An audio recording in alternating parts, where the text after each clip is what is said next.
What's going on, guys? So the poll was that you guys wanted to see my fat head. Now you've seen it. Now go away. I'm not gonna do any more videos because you guys are mean. Huffman, you're mean. You didn't want me to do a video with my face. You just want the comics. You're a greedy bastard. But you know what? I'm gonna ignore you. I'm gonna do it the way I want to do it. So fuck you in your A1 sauce. No, you bullshit.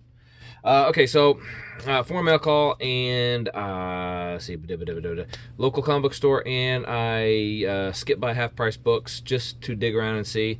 Out of all the ones that are in my area, it is probably one of the worst ones to find stuff.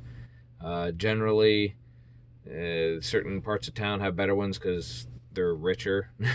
So, and the one I went to was in a little bit of a more of a poor neighborhood, so they were pretty beat up, but. Anywho, so the ones I grabbed over there, a couple of them were for me, a couple of them I was gonna flip or sell or whatever. Dynamite Comics, Miss Fury #1. I got it because it is an Alex Ross cover, and I figured somebody might enjoy it. Some sexy chick with a kind of looks like a Batman sort of mask on. But she's got shiny boobies. So there's that one. This one, I thought it was older than what it is. It came out last year, or no, what was no? It's 2016, 2 years ago, well, a year and a half ago, whatever. It's called Scooper: The Huge Spoon with Giant Problems by Funky Smell Comics. It just looked odd. I mean, it looked like it looked like my kind of crap. I haven't read it, and honestly, I probably never will. But it just looks like a weird ass comic. I don't know why I grabbed this one. It's by North Star Comics, who usually, after flipping through the back of the book, the ads, they've got some really dark shit that they sell. But this one is not. It is a Sherlock Holmes issue. #1, actually, from 1992. I flipped through it. It's nothing that I think I'm going to read, but I just kind of thought the cover was a little slightly interesting. This one's really been beat to hell and back. A couple of creases, but man, it is just beat up, wrinkly. But thankfully I have a press, so I'm going to give it a shot. It's a Wizard Cliffhanger Image Special Edition. It is a Wizard World Chicago from 1997, I think the inside said. It's only like 6 or 7 pages, not that thick, but it has Battle Chasers sketch art inside of it, which Joey Mad did, and I love that series, so I got it because of that. That's it. Manifesto #1. I know somebody on the corner does this. I can't remember who it is now. I know I read the name in here. Cabrello. They had it in there for $1. It's got a little bit of a spine tick, but I'll press it and well, give it a read. Okay, I don't know. The mouth that was drawn on this guy looks like it was inspired by McFarlane. It looks kind of like a McFarlane-ish sort of art style, which is kind of cool. Okay, so then we have an Adventure Time. I got it because of the cover. It just looks sort of interesting. Yeah, a lot of pink and Lumpy Space Princess and Marceline and Bubblegum Princess and Rainicorn. Not that I watched the show. Actually, it's a pretty funny show. Okay, so Little Nemo returns to Slumberland. This is issue #1. I don't think there are very many issues with this run. IDW put it out. This is the subscription cover. So now I have the regular and this one. It's actually based off a really old comic from way back in the day. They just revamped it. And this one is issue #3, which, kapow! So you see how they do that? Pretty swifty. All right, so these are the ones I got from the LCS. I went there specifically for a comic and ended up walking out with 5. So support your LCS. I sold it #1. I remember guys talking about this, and I figured I'd give it a shot. I flipped through it real quick. The art looks kind of interesting, so You know, I do like the cover. I think it's pretty cool. Sync number 5.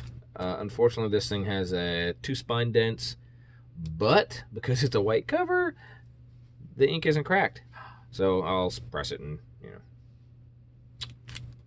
I like these white covers with just the art. I'll press it and see what happens. I missed the first like 3 issues, and I've only got like 4 and 5, or missed the first 2. And I'm not paying an arm and a leg for them like everybody else is. Screw all that. I wasn't going to grab this one because I really wasn't that impressed with it, but after seeing it in person, I'm still not that impressed with it. But I grabbed it anyway because I've got all the other ones, so, you know. Spawn number 285. It's the cover. Okay, and then I saw the covers where it was like half one and then half the other, and it was white. Dude, that is so crappy. I mean, unless you're going to sketch something on the other side, which would be kind of interesting. That is so dumb. The split, it's just stupid. This is one I did go in for, and I'll be honest, I bought these just to sell them because I don't care. One of them has 3 little spine cracks, which unfortunately do show up, but I'm going to press it, and, you know, at least they'll just be color break and not dents. The other one is mint perfect. Perfect condition. But it's Walk Through Hell, issue number 1, the all black, kind of like the ASM 36 9/11 issue, all black. So there's those. Foreign mail call. I actually had this come in today. I had no idea. I was expecting it to be something else, and I was surprised. I honestly completely forgot about this one.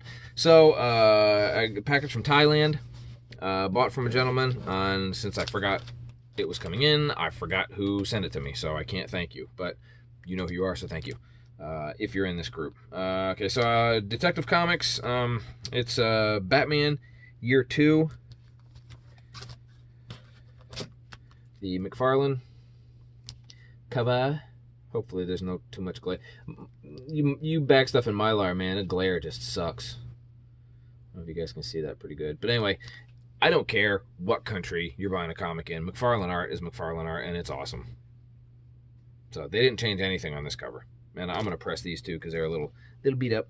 And this one I thought was pretty interesting. This is Batman Year 2 as well, but instead they used inner art as the cover, which I've seen countries do plenty of times.